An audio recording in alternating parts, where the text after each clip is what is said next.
প্রিয় গাইস, আবারও ফিরে আসলাম।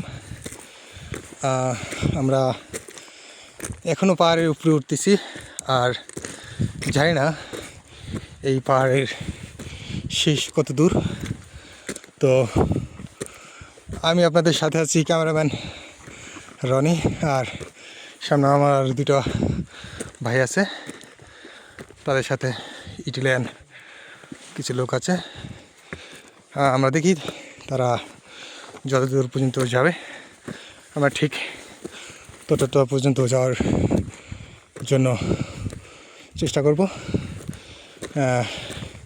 ফার্স্ট টাইম এই পাহাড়ে উঠছি, তাই আমাদের একটু ক্লান্ত বেশি মনে হচ্ছে, কিন্তু আমাদের সামনে যারা ইটালিয়ান লোক আছে তাদের কাছে এটা সিম্পল। ঠিক আছে, দেখতে থাকুন।